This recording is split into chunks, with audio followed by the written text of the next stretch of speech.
I don't know about you, but I find going on the London Underground, the tube service in England, one of the most depressing experiences you can have. It's quite frequent. That's a good thing, as opposed to going on the national, the train lines. But when you go, like, commute to work, especially if I find it when you go into the city, when you're there, Monday to Friday, traveling, oh my gosh, what a miserable, depressing experience. I take it especially on the Wednesdays and Thursdays, and I look around at people and everyone's on their phone. Some people are reading a book, but most people just on their phone. Everyone's looking down. Some people listen to music, but everyone has that sort of depressed, negative energy. I'm really big on energies. I could just pick that up off people. People just not happy, miserable, tired, and it's really infectious. I know there's a big difference when you go on a bus traveling to work than on the tube. The tube is so horrible. I don't know if it's because you're underground, you've got walls there, and you can't see anything unless you're one of them stations where it's outside. But especially during rush hour, where sometimes you don't even get a space and you're packed in like a sardine. It's getting worse and worse, where there's so many people, it's so congested. People are like waiting, when you need to queue up to get on the tube, so you have to miss the tube coming because it's so congested, so you have to wait for the next one. And then some people will go in front of you, because people are just rude like that now. They're like try and stand in front of you, and it's like who can get on the tube first. All of that competition stuff, I can't stand it.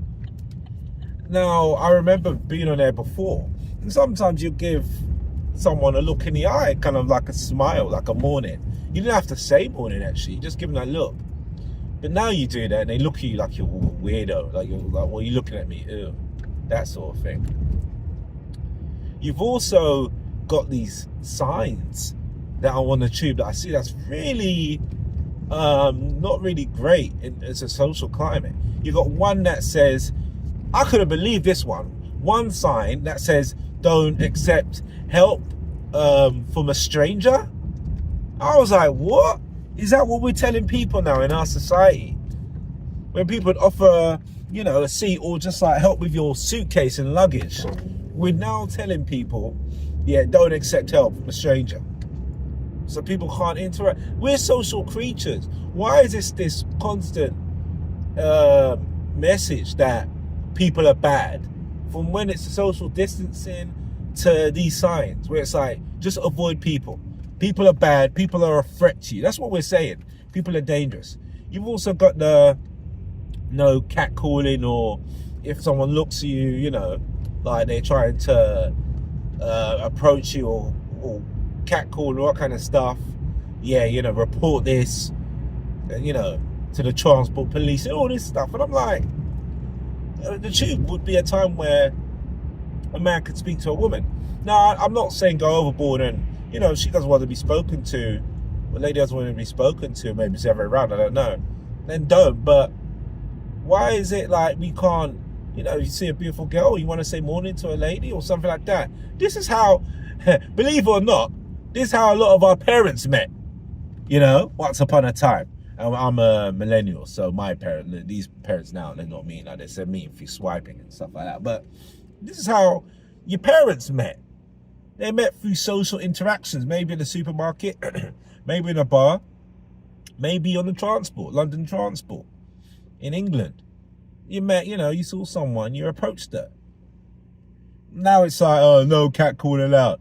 So now it's like, you feel you can't even look at someone, And then it's all this kind of thing where sometimes I see women, I don't know if they're pregnant or not, because they haven't got the badge.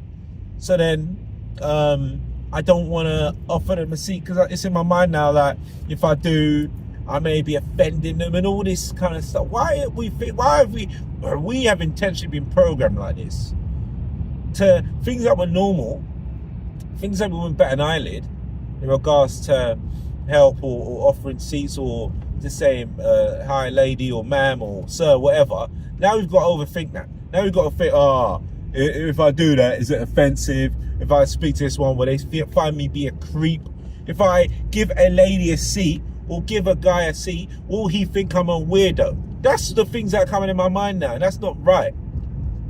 You know, it is such a miserable place, full of people that are honestly going to jobs they don't want to do.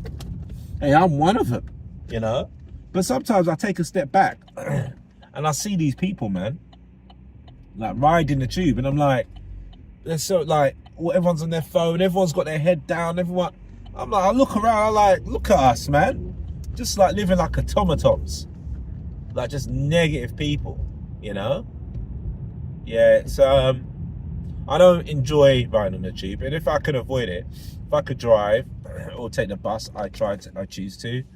Just that it's not easy for me to get to certain destinations via bus, but I prefer bus rides way more. I don't like the tube. I think it's a very miserable place. And if you check the statistics, there's a lot of people that work in the tube. A lot of them have sought like mental health checks, and there's been suicide rates that have increased over the years. So I think I was checking for 2016, the amount of people that are having therapists and anger management issues. It's sad. Also, when you go to some of these tubes now, some of these stations, there's no longer someone working behind the ticket office. It's all machinery now. Before, because Norfolk used to be my local one. I used to go there, you know, I'd speak to the guy, get my weekly travel card. Yeah, you don't really do stuff like that no more, man. Everything's all contactless. You know how there's this theme of get away, removed from people, contactless. Well, think about that word, contact, no contact. Like that's basically what they want. They want us to have no contact with each other, and that's the push. And it's crazy because you think about in prison, what's the one punishment they give you? Murderers, the heinous of crimes. What's the punishment they give you if you've acted up in prison? Solitude confinement. They put you in a little box room by yourself.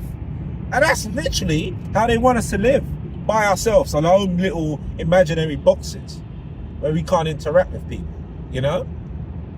Yeah, I think it sucks, man. I don't like going on the tube anymore. I really don't.